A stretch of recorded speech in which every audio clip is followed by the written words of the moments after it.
Also es sind Überwachungskameraaufnahmen von Leuten, die verschwunden sind. On the evening of December 7th, 2000, Trevor Deely went to his office's Christmas party at a nightclub down the street from the Bank of Ireland in Dublin, where he had been working in the IT department for about a year. Upon leaving the party at 3:30 a.m., Trevor couldn't get a ride back to his apartment due to a massive taxi driver's strike, and his only option was to walk home through an area notorious for crime and gang violence. Weißt du, ich würde ja sagen, ich bin ich würde sagen, ich kann mich theoretisch verteidigen gegen jemanden. Aber ich laufe echt nicht gern nachts alleine rum. Schon kurze Strecken denke ich mir immer so, nee. Ich bin großer Fan von Uber. Weil Uber funktioniert immer problemlos. Was ich ganz schlimm finde, das sehe ich immer nur von Streamerinnen oder YouTuberinnen, nicht jetzt aus eigener Erfahrung, dass Leute sich zum Beispiel Essen bestellen bei Lieferando oder Uber, sich einen Uber-Fahrer bestellen und diese Leute, weil sie ja die eigene Nummer haben, anfangen, einen anzurufen und so ihnen zu schreiben, hey, ich fand dich hübsch. Hast du Lust zu treffen? Das finde ich hardcore gruselig. Einfach blocken, fertig. Ja, aber die wissen ja, wo du wohnst. Das stimmt. Weißt du? Und sowas finde ich immer so gruselig und so eklig. Und es kommt so oft vor, als ob die Leute, die da arbeiten, nicht die 3 Gehirnwindungen zu haben, zu wissen, dass das nicht okay ist. Das ist halt... Ich habe eigentlich keine Angst, draußen rumzulaufen. Hast du Angst, draußen rumzulaufen? Nachts? Ja. Nö, da habe ich es immer am liebsten. Genau, das macht mir Sorgen bei dir. Ja, verständlich, aber ich liebe die Nacht. Ich weiß, dass du die Nacht liebst, aber ich habe immer Angst um dich. Einmal ist Dofi nachts rausgegangen zu einem, was war das? Postkasten? So ein Paketding. Ja, so ein Paketshop. Nachts! Alleine! Als hübsche, junge, schwache Dame. Schwach nicht negativ gemeint. Das ist gefährlich, Dofi. Das ist gefährlich. Da war ich auf Kreuzfahrt letztes Jahr. Es war ungefähr exakt vor einem Jahr tatsächlich. Da war ich auf Kreuzfahrt und ich sehe es so, und Dofi schreibt mir, ich gehe jetzt die Sachen holen, mitten in der Nacht. Und ich bin 1000 Tode gestorben. Das war nicht weit weg. Das weiß ich ja nicht. Und du warst richtig lange weg. Du warst 2 Stunden weg. Sie hatte mir geschrieben, das ist nicht weit weg. Und dann war sie 2 Stunden weg. Ich glaube, ich weiß nicht, wann ich in meinem Leben das letzte Mal so Panik um jemanden hatte.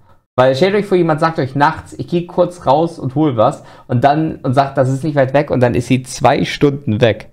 Das ist so süß, wie du dir Sorgen machst. Ich habe so oft versucht, sie zu erreichen. Das Einzige, was mich nachher beruhigt hat, war meine Mutter. Ich habe mit meiner Mutter drüber geredet. Meine Mutter war so, mach dir erstmal keine Sorgen. Bestimmt alles gut. Pass auf dich auf, Dofi, okay?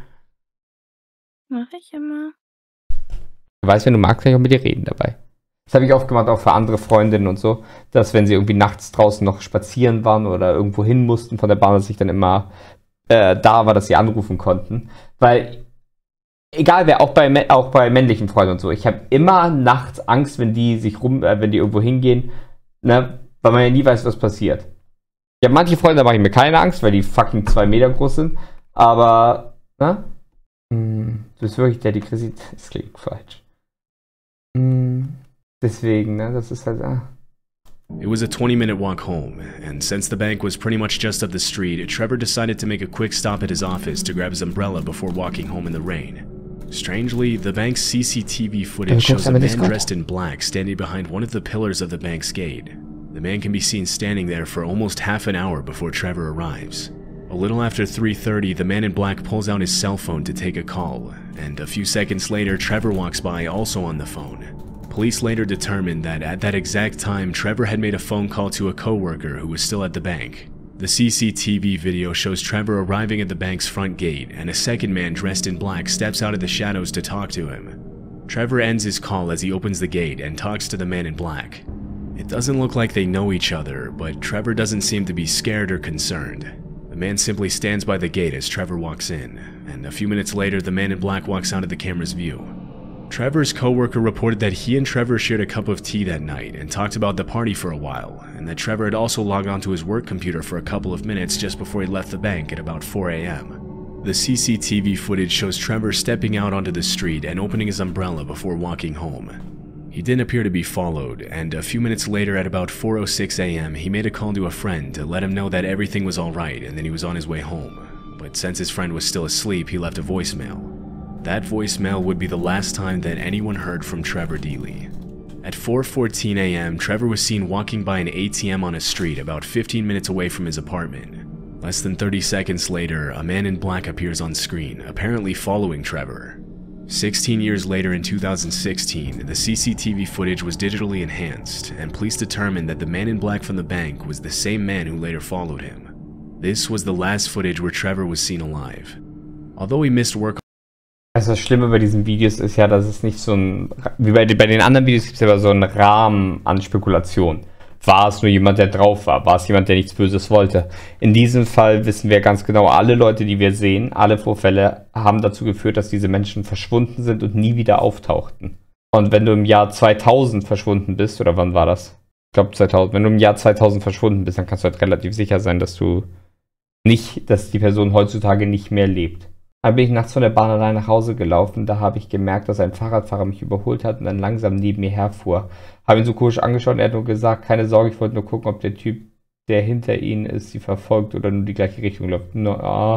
Gruselig trotzdem, aber süß. Wenn er helfen wollte. Wenn das wirklich jemand war. Leider auch so eine krasse Nachteule. Ich mache dann spontan eine Wanderung oder eine Radtour. Theoretisch mag ich es nachts auch draußen zu sein, aber ich bin immer sehr vorsichtig. Sophie, was ist deine Vermutung, was der Mann in Schwarz wollte? Seine Kunst verkaufen. Und wieso ist der andere dann bis heute verschwunden? Er wollte die Kunst nicht kaufen. Sophie. On Friday, his coworkers didn't seem to find it strange, considering that many other employees were still hungover from the party and had also taken the day off. But after his friends and family couldn't get in touch with him over the weekend, and he didn't show up for work on Monday, he was immediately reported missing. Trevor's friends and family led the search from the beginning, and it was actually his friends and not the police who managed to get the disturbing footage from that evening. Unfortunately, they didn't have access to the footage until 4 days after his disappearance, which meant that the police had lost valuable time in the search for Trevor Deely. There may have been more CCTV footage of Trevor from that night, but at the time, CCTV cameras recorded their footage on VHS tapes, which were often recorded over with new footage, erasing the previous footage in the process. Over the years, several theories about Trevor's disappearance have surfaced, but none of them have been confirmed. Some have speculated that he might have been intoxicated that night, which may have caused him to fall into the water under the bridge and drown. But Irish police searched all nearby bodies of water, and no signs of Trevor were ever found. Most people. Aber warum sollte er denn betrunken sein? Der Kollege meinte, sie haben einfach einen Tee zusammen getrunken. Wenn er hardcore besoffen gewesen wäre, dann hätte das der Kollege doch gemerkt, oder? Ja.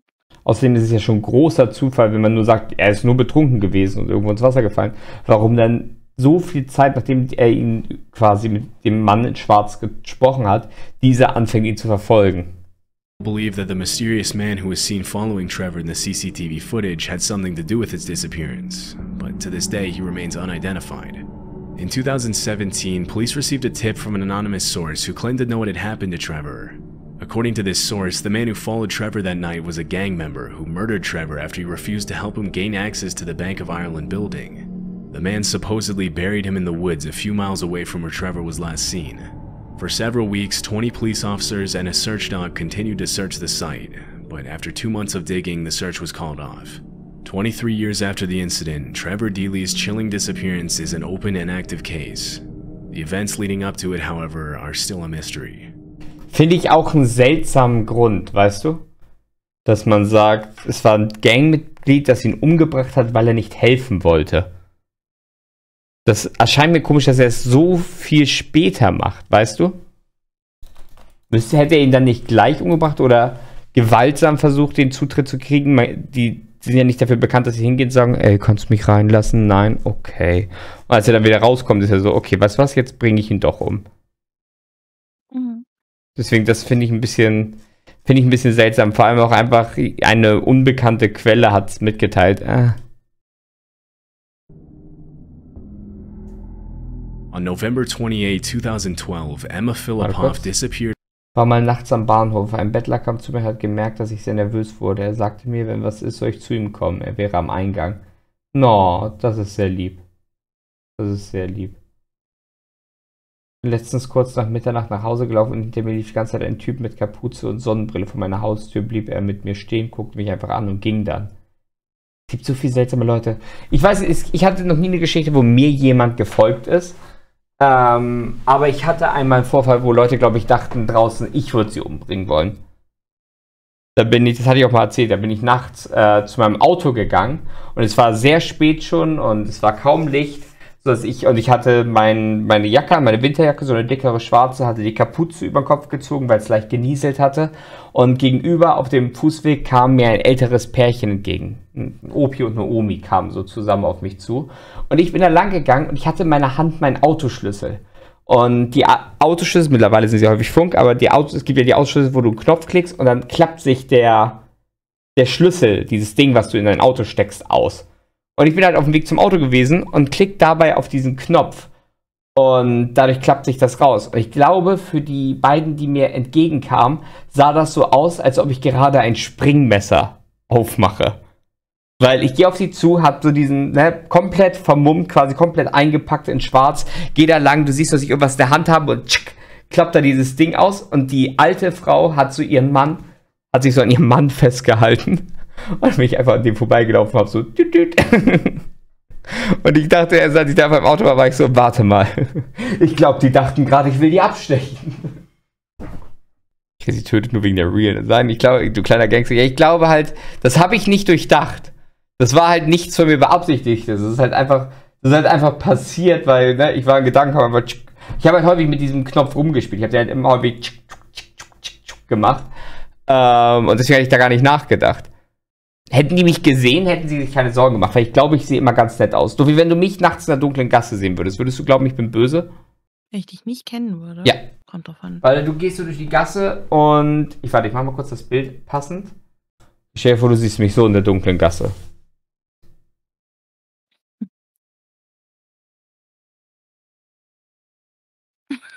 Nur lächeln? Ja. Hättest du Angst, oder? Ja, es wäre schon gruselig. Okay, was wäre ein Gesichtsausdruck, wo du mehr Angst hättest? Wenn ich da so stehe? Oder wenn ich so stehe?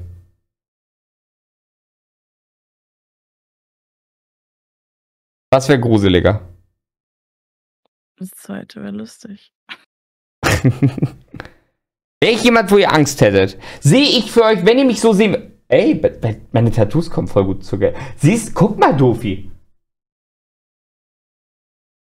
Das sieht voll cool aus, oder? Ja. Oh, damn. Damn. Damn. Sieht das gut aus, Entschuldigung. Würdet ihr sagen, ich bin jemand, vor dem ihr Angst hättet? Wenn ihr mich nicht kennen würdet, ne? Sehe ich gefährlich aus? Nee, ja, nö, ja, nö. Oh, gespaltene Meinung. Gespaltene Meinungen. Ich glaube, Dofi, also wenn ich dich sehen würde, ich hätte vor dir keine Angst. Ich hätte vor dir keine Angst. Findest du das berechtigt oder glaubst du, vor dir könnte man Angst haben? Ja, ich glaube nicht. Glaubst du könntest mich, sagen wir mal, du hättest ein Messer und würdest mich abstechen wollen. Glaubst du könntest mich überwältigen? Weil das frage ich mich immer so. Also wenn Frauen bewaffnet sind und so, wie leicht haben sie eine Chance, einen Mann zu überwältigen? Also wie schnell stirbt man durch ein Messer? Weil ich hatte jetzt, als ich so ein bisschen recherchiert habe, habe ich häufig gesehen, wo Leute mit Messer eben überwältigt wurden von dem Gegenüber, von Männern und Frauen, weil ein Messer gar nicht so viel Schaden unbedingt macht. Ich sag's so, als wäre es ein Videospiel. Weil ein Messer halt gar nicht sofort tötet, sondern, ne? Was sind das für komische Fragen? Ich stelle mir manchmal Fragen beim Recherchieren. Jetzt, wo ich in letzter Zeit mehr True Crime Sachen recherchiere, kommen Fragen in mir auf. Mit Messer könnte sie es nicht. Mit Feuerzeug und Streichholz. Ah, okay. Kommt drauf an, wo du stichst. Buch nie nach dem Umschlag beurteilen. Das stimmt, das stimmt, das stimmt. Wenn sie dich überrascht, ja. Wenn es am Hals trifft, schnell. Das stimmt, wenn es am Hals trifft, schnell. Aber ich habe auf jeden Fall gehört, dieses typische, was man kennt, so mit einem Stich im Bauch oder so, dass dies gar nicht so schnell tödlich ist, wie man denkt. Also, dass man da noch viel handeln kann. Häufig ist nämlich der menschliche Körper danach in einem Schockzustand, wo halt Adrenalin richtig ausgestoßen wird, wo also die Schmerzen gar nicht so spürbar sind. Die kommen erst im Nachhinein. Das haben auch oft Leute, die angeschossen werden. Wenn du so einen Schuss ins Bein kriegst und dann passiert es häufig, dass du Adrenalin spürst, das heißt, der Schmerz ist nicht da und deine Muskeln machen die Wunde dicht. Fun Fact. Wollen wir weiter gucken? Under very strange circumstances in Victoria, British Columbia. A year before her mysterious disappearance, Emma had fulfilled her lifelong dream of moving to the Canadian West. Oh, darüber habe ich mal ein Video gemacht. Although she arrived in Victoria without a job or place to live, Emma quickly moved in with a friend and found work at a local cafe while she looked for her own place to live.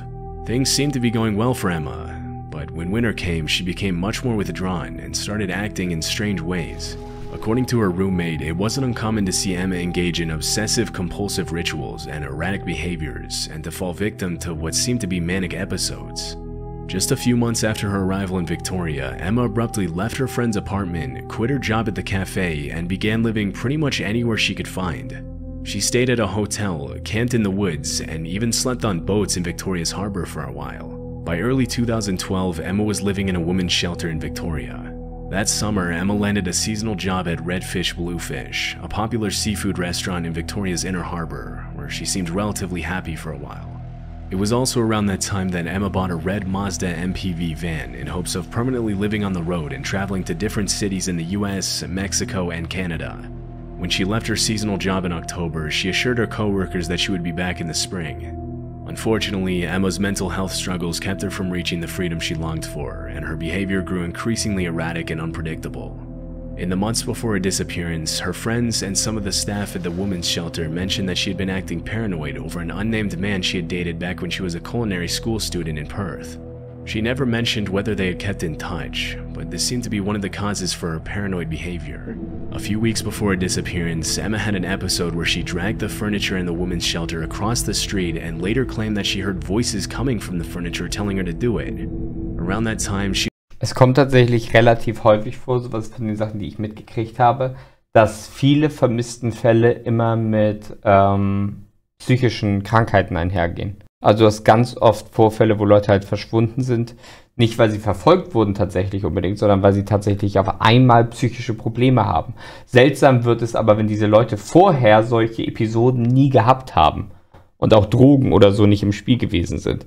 Das ist etwas, was ganz, ganz oft da ist. Also es gibt natürlich die Vorfälle, wo Leute entführt sind und so, ganz klar. Aber wenn Leute auf mysteriöse Art verschwinden, ist ganz häufig der Grund, dass es halt was mit Psychosen zu tun hat. She also gave away and sold many of her personal belongings. On November 20th, Emma was seen on CCTV at the YMCA in Victoria. In this strange video, she can be seen walking in and out of the building several times in the span of 14 minutes. Some people have speculated that she might have been trying to hide from someone, while others claim she was probably waiting for a ride and didn't want to spend the entire time outside in the freezing cold while her ride arrived. But neither of these theories were ever confirmed. 3 days after this footage was captured, Emma... Du gehst doch nicht 14 Mal rein und raus. Wenn wir davon ausgehen, dass draußen, dass sie ein Taxi gerufen hat oder so, gehst du dann so weit rein, dann würdest du doch im Zwischenraum oder so stehen bleiben, oder nicht? Emma had a series of emotional conversations over the phone with her mother. Ach, 14 Minuten, Emma ja gut, asked her das kann mother sein. to let her move back in with her in Perth. Her mother agreed, but grew concerned after Emma changed her mind several times between moving back to Perth and staying in Victoria during their conversations. On November 28th, Emma's mother realized she was living in a women's shelter after she dialed back a number that Emma had called from, and a staff member answered the phone. Concerned about her daughter's well-being, she immediately took a plane to Victoria. Early that same day, at around 8:30 a.m., Emma was captured on CCTV walking into a 7-Eleven and buying a prepaid card for $200. Later that afternoon, she went back to the 7-Eleven to buy a prepaid cell phone, which she never activated. The video shows Emma repeatedly looking out the window and hesitating before leaving the store, as if she was trying to avoid someone on the outside. Her paranoid behavior suggests that she might have been followed or threatened, but this was never confirmed. After finally leaving the 7-Eleven, she arrived back at the shelter at about 6 p.m. to find out that her mother was on her way to pick her up and take her home. Upon hearing the news from a staff member, Emma rushed out the front door and took a cab to the airport. A few minutes later, though, Emma cut the ride short by telling the driver she couldn't afford the $60 ride, even though reports mentioned that she had had over $2,000 on her at the time.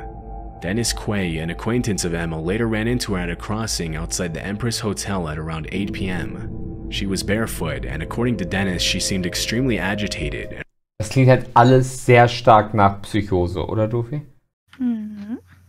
Weil ich meine, dieses barfuß da draußen rumlaufen, dieses sich immer umgucken, das Gefühl haben, verfolgt zu werden. Allein das mit den Möbeln, wo sie sagt, dass sie das Gefühl hat, die Möbel haben mit ihr gesprochen und ihr gesagt, sie soll sie verschieben. Das klingt halt alles stark nach einer Episode, wo sie halt sich Dinge einbildet, die nicht da sind. And refused to cross the street. Emma's paranoid behavior led Dennis to ask her if she was being followed, but she assured him that she wasn't. Not knowing what else to do, Dennis called the police to tell them there was a dazed and distressed woman walking barefoot in front of the Empress Hotel. A few minutes later, Victoria police arrived and spoke to Emma for 45 minutes. Somehow, the officers decided that she was not a threat to herself or anyone else, and they let her go. That was the last time anyone ever saw Emma. 3 hours after she was last seen, her mother arrived at the women's shelter to pick her up, but Emma was nowhere to be found. After her mother reported her missing, the search for Emma Filipoff began. The following morning, investigators found Emma's red Mazda van in the Chateau Victoria Hotel parking lot, where she had paid to get it towed 3 days before her disappearance on November 25th. Inside the van were all of Emma's belongings, including her laptop, passports, a pillow, and clothes, indicating that she might have been planning to move back to Perth or run away. Unfortunately, this is where Emma's case went cold, except for a few mysterious tips. In 2014, a man in a green shirt walked into a convenience store in Gastown, about 75 miles north of Victoria. According to the store owner, the man ripped off a poster advertising a $25,000 reward for finding Emma, telling the owner that Emma wasn't missing. He claimed that Emma was his girlfriend and that she had been living with him and that she ran away from her family because she hated them. Although the store owner reported this to the Das ist seltsam, über diesen Mann in Grün habe ich noch ganz viel nachgelesen, als ich das Video gemacht hatte. Aber es gibt keinerlei Spuren und die Polizei soll angeblich auch mit ihm in Berührung gekommen sein und haben festgestellt, dass der Typ einfach nur sehr seltsam ist. Also dass der Typ wahrscheinlich gar nichts mit Emma zu tun hatte, sondern einfach nur das Bild sah von dieser vermissten Person und sich dann irgendeine Geschichte ausgedacht hat zu dem ganzen Fall und das dem Ladenbesitzer mitteilte. Es gibt einfach so viele komische Leute da draußen. Aber wenn du jetzt raten solltest, was glaubst du ist mit Emma passiert? Ich habe keine Ahnung. Ich würde halt vermuten, dass sie... Ich könnte mir halt hier vorstellen, dass sie zum Beispiel irgendwie einen Unfall hatte und im Wasser gefallen ist oder so. The police, the man was never identified. 4 years later, in 2018, almost 6 years after Emma's disappearance, another man confirmed that he had seen her on the morning after her disappearance, claiming that up until then, he hadn't made the connection that the woman he had seen was Emma. According to the man, Emma was standing on the side of the road, barefoot and soaking wet, looking nervous and paranoid as she asked the man for a ride. She claimed she was going to visit a friend in Colwood, about 10 miles from Victoria. The man told Emma he couldn't take her that far, but he drove her a few miles and dropped her off at a nearby gas station. After that, nobody ever saw Emma again. Strangely, the identity of this friend that Emma mentioned she was going to visit is still a mystery. Although Emma's mother has searched non-stop for her daughter for several years, the cause for Emma's disappearance is still unknown. Some people speculate that she might have fallen victim to the man she mentioned she dated back in Perth, even though the police interrogated him and eventually cleared him. Another possibility is that she was kidnapped by the man in the green shirt in the footage. Due to Emma's mental state in the weeks leading up to her disappearance, other people think that her mental health struggles might have gotten the best of her. 11 years later, and police still don't know whether Emma even left the island in the first place, or if she's still out there somewhere. Ich glaube, der Mann in Grün hat nichts mit der ganzen Sache zu tun. Ich glaube halt wirklich, das könnte ein Unfall gewesen sein, dass sie zum Beispiel irgendwo ertrunken ist oder in einem Sumpf oder was weiß ich alles. Ich meine, sie hatte ja eindeutig psychische Probleme. The haunting disappearance of the Jameson family in 2009 gained public attention and media coverage after some disturbing footage of the family was found by police. In 2009, Bobby and Sherilyn Jameson lived with their 6-year-old daughter Madison in Eufaula, Oklahoma. Although they lived what appeared to be normal lives, the Jamesons' marriage was a rocky one, and police have long tried to figure out if their difficult circumstances were somehow tied to their disappearance. Around the time of their disappearance, the couple had been dealing with financial issues. Since 2003, the Jamesons had been on disability after Bobby was involved in a serious car accident that left him with severe chronic back pain. His wife Sherilyn had her own health issues. She had been diagnosed with bipolar disorder, but sometimes refused to take her medication. In 2009, the family decided to drive up to check out a 40-acre plot of land in Red Oaks, Oklahoma, about 30 miles away from their home in Eufaula.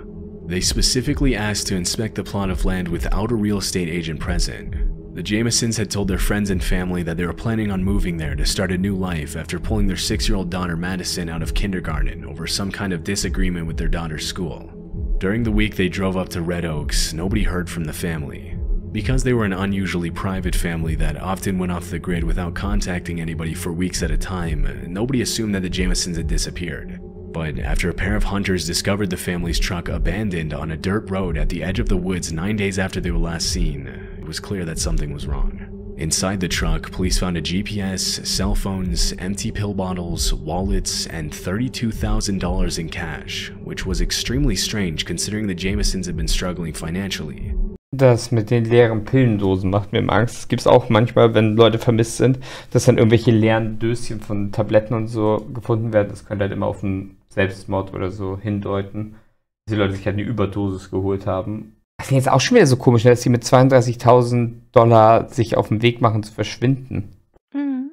Also es könnte ja so wirken, wie dass sie abhauen müssen, aber vor was müssten sie denn da fliehen? Vielleicht war das ihr Erspartes, das kann sein, aber warum nimmst du das mit und warum hast du das in Bar? Disturbingly, the Jamesons' dog was found alive in the truck, dehydrated and starving after spending days in the locked vehicle. Police also reported that they found a chilling 11-page angry letter from Cheryl.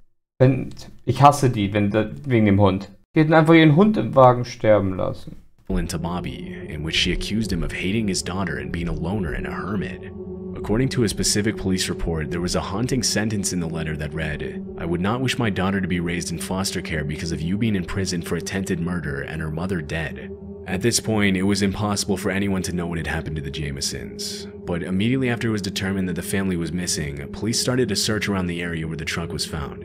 For 9 months, a search team consisting of 400 volunteers, 16 search dogs, unmanned drones, planes, horses, and a specialized search unit scoured the woods in search of the missing family. During this time, police found unsettling footage recorded by the family's home security cameras from the day the Jamesons vanished. In the video, Bobby and Sherilyn can be seen loading their truck in preparation for the trip, but something immediately seems off about the footage. The couple make over 20 trips to load the truck, sometimes putting things in the truck and then taking those same things back to the house, then back to the truck again. A few times, the husband and wife even walk from the truck to the house and back again without carrying anything in their hands. Strangely, the couple change clothes several times throughout the video, and it's hard to tell exactly with the low frame rate of the footage, but they seem to not interact with each other a single time. The psychologist that was called in to review the footage immediately attributed the couple's bizarre trance-like movements and strange behavior to illegal drug use. Bobby had a history of drug use, but it was never confirmed whether the couple was under the influence of drugs during the video. After looking, das klingt halt auch wieder nach Psychose oder so, dass sie halt mit all ihren Sachen extrem schnell abhauen wollen. Also all ihr Erspartes mitnehmen und sich dann so seltsam dabei verhalten. Deeper into the Jamesons' lives, police were only left with more questions. A pastor close to the family mentioned that shortly before their disappearance, Bobby had told him that there were spirits living on the roof of his house, and he had even requested that an exorcism be performed at his home multiple times. Bobby Jameson also owned a copy of the Satanic Bible, which he had been reading before his disappearance to try and find a way to make the spirits leave his house. Friends and family members have also mentioned that they believe the house was haunted, and many of them reported having paranormal experiences and feeling an overwhelmingly dark presence whenever they visited the house. Despite the validity of these claims, it is known that Sherilyn Jameson was involved in a kind of witchcraft. She frequently held seances at her house and often spoke about her supposed paranormal experiences. Sherilyn owned cats, and after they died, she suspected that her neighbors had poisoned them, so she spray-painted the words, "Witches do not like it when their cats are killed," on a large metal storage container on the Jamesons' property. The mystery around the case continued to grow, but it wasn't until November 2013, 4 years after the Jamesons' disappearance, that 2 deer hunters stumbled upon the skeletal remains of 2 adults and a small child, about 3 miles from where the family's truck had been found 4 years earlier. Because the bones were heavily decomposed, it wasn't until 8 months later that forensic investigators were finally able to confirm that the skeletons belonged to the Jameson family. Due to the state of the skeletal remains, the cause of death couldn't be determined. With so many disturbing events and unsettling circumstances leading to the family's disappearance, many theories about what had happened to the Jamesons began to surface. Police began by investigating Bobby Jamesons' father in connection with the murders. Klingt für mich halt, also persönlich, ich weiß nicht, wie würdet ihr das einschätzen, Leute? Würdet ihr sagen, wir haben es hierbei mit einem Verbrechen zu tun, einer außenstehenden 4. Person in diesem Fall? Oder würdet ihr sagen, die Eltern hatten irgendeine Psychose oder so? Ich meine, dass die Frau davon spricht, dass sie selber eine Hexe ist, dass der Mann und Freunde und so davon sprechen, dass das Haus verflucht ist, dass es Drogenprobleme gab, dass es diese leere Pillendose im Auto gegeben hat. Das klingt für mich halt alles danach, dass die Eltern irgendwie komplett durch waren, vielleicht auf Drogen gewesen sind oder einfach so völlig durch waren und halt sich und das Kind im Wald umgebracht haben. Mit vielleicht Tabletten oder sonst was. Da ja auch im Wald habe ich jetzt richtig verstanden, dass die Skelette nebeneinander lagen, oder? Es könnte natürlich sein, dass sie umgebracht hat, nebeneinander gelegt hat, aber auch wenn sie zum Beispiel Selbstmord dort machen oder Selbstmord im Sinne, weil sie ja die Tochter umgebracht haben, hätte es ja sein können, dass sie da halt nebeneinander liegend diese Tabletten genommen haben. Ich glaube, würde halt sagen, die Eltern hatten was. Glaubst du auch, Dofi? Hast du nicht mal darüber berichtet? Irgendwie kommt mir es bekannt vor, aber irgendwie auch nicht. Vielleicht in einem anderen Video. Also in einem zusammenfassenden Video. Ich habe keine Ahnung, wo ich das mal besprochen habe. Irgendwas kommt mir daran bekannt vor, aber ich kann es nicht genau erklären. Ist aber auch ein Problem. Ich kann nicht immer alles genau zurückverfolgen, wann ich worüber gesprochen habe. Less than 6 months before the family's disappearance. Nennt sich erweiterter Suizid. Ich finde, erweiterter Suizid klingt immer so verharmlosend gegenüber einem Mord. Erweiterter Suizid klingt einfach so, das tut den Suizid in den Vordergrund. Aber ich glaube eher, also ich finde halt, der Mord ist hier das, ne? Bobby had sued his father for $10,000 for making him work unpaid at his gas station, promising him that he'd give his son a stake in the business in the future. After his father sold the gas station and refused to pay him, Bobby started a lawsuit against his father. But things took a dark turn, and Bobby had to get a restraining order after his father threatened to kill him and his family multiple times. Even though Bobby's father was a known meth user and was involved in criminal activity, police concluded that he was not in the family's death. One popular theory is that, considering Bobby Jamison's drug use and the unexplained $32,000 found in the family's car, it's possible that the Jamisons were involved in the drug trade and were killed in a drug deal gone wrong. The area where the bodies were found in is notorious for drug activity, but no solid evidence has been found to support this theory. Police found a small hole in the back of Bobby's head, but forensic experts believe that it was too small to be a bullet hole and that it was most likely caused by animals after his death. Other people have speculated that the Jamisons could have been involved in a cult. The strange symbols and cryptic writing that was found on the family's truck seem to support this idea, and Sherilyn's own mother claimed that her daughter was on a cult's hit list for some unknown reason. Although there has been cult activity in eastern Oklahoma since the 90s, their presence has decreased over the years, and it was never confirmed whether the Jamisons had any involvement with a cult. Because of the hate letter found in the truck and the couple's history of mental illness and drug use, some people think that either Bobby or Sherilyn could have murdered their family before themselves. With no evidence at the scene to support any of these theories, the case has remained unsolved for 14 years. Police and investigators are still searching for new evidence, but there are currently no suspects for the disappearance and murder of the Jamison family. Ich muss sagen, ist ein cooler Fall, aber der CCTV-Footage in diesem Fall bringt nicht irgendwie was zur Story. Ja, ich glaube halt Drogenprobleme. Ich meine, ich kann mir vorstellen, dass es auch ein Drogenhandel sein könnte, der schiefgelaufen ist, aber warum nimmst du deine Tochter zu einem Drogenhandel mit? Ich weiß nicht, ob es in Amerika so krasse Kulte gibt, so Sekten, die dich wirklich jagen und umbringen wollen. Weiß ich nicht genau. On the evening of Wednesday, July 29, 2015, Stephen Mackrell went out with his brother and some friends to Lucky's Tavern, a popular bar in downtown Fort Lauderdale, Florida. Stephen's brother left the bar at 11 p.m. to go to work the next morning. When he noticed Stephen was intoxicated, he told his brother to go home and drive safely. But the night was still young, and at around 1:30 a.m. Hat seinen Bruder betrunken gesehen, hat ihm gesagt, er soll nach Hause fahren. Nummer 1 Bruder auf der Welt. Einfach sein Bruder, der scheinbar stark besoffen ist, zu sagen, hey, du solltest lieber jetzt nach Hause fahren. Fahr sicher. Stephen and his friends left the bar and agreed to meet in the parking lot of a nearby Walgreens to plan their next move. But Stephen never made it to the Walgreens, and his friends never saw him again. Stephen lived with his parents and worked as a professional poker dealer at a casino in Hollandale Beach near Fort Lauderdale. When he didn't come home the next day and didn't show up for work the day after that, his family knew something was wrong. Police reported that there were several surveillance systems in the area where Stephen was last seen, but they said it might take weeks before they could gather the relevant footage. In the meantime, investigators interviewed the friends and family members who had last seen Stephen. Thinking that he might have gotten into an accident due to his intoxicated state, police conducted searches in many different lakes and ponds, but nothing important was found. The search became even more complicated when investigators learned that Steven's phone battery had died at the bar. Because the phone was never turned on after that night, it was impossible for police to use the phone to locate Steven. At the time of his disappearance, Steven was 25 and had a 1-year-old daughter and a long-term girlfriend he had plans to marry, and his friends and family claimed that he was not the type of person who would voluntarily walk out of his life and just vanish with no explanation. Unfortunately, some of the footage that was found during the investigation suggests that Steven's disappearance was not at all his choice. 2 weeks after he was last seen, police discovered that Steven had used his credit card at a gas station in Pompano Beach about an hour after he had left the bar. It was about a 15-mile drive from the bar to the gas station, and nobody understood why Steven had even taken that detour in the first place. The surveillance footage from inside the gas station shows Steven entering the store at 2:26 a.m., appearing to be intoxicated as he stumbles around the store, shopping for snacks. His behavior doesn't seem to bother the store owner, and less than a minute later, he walks to the counter to pay for the snacks with his credit card. For a few minutes after that, Steven had a casual conversation with 2 young women who were inside the gas station, but this happened out of the camera's view. Nearly a week after the initial footage was revealed, police obtained additional footage of Steven that completely changed. Ja gut, also ich finde, er sieht hart besoffen aus. Ich weiß aber auch nicht, ob es vielleicht sein kann, dass er auch Drogen oder so genommen hat, da bin ich mir unsicher. Aber so vom Verhalten her würde ich sagen, dass er besoffen ist. Change the course of the investigation. The CCTV footage shows Steven standing next to his 2013 white Ford Fusion in the parking lot.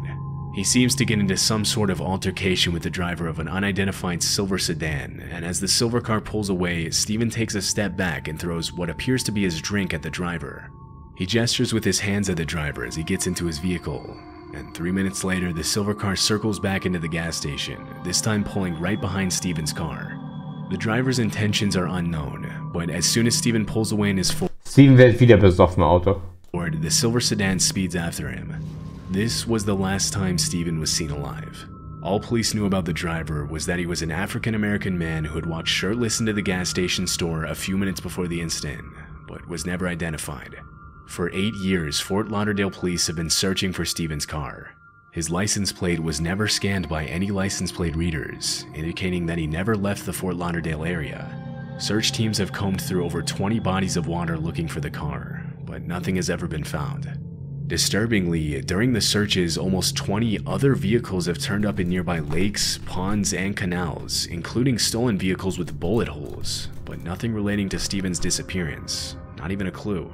As of 2023, detectives and investigators still have no idea if Steven was involved in an accident, or if he became the victim of something much more sinister.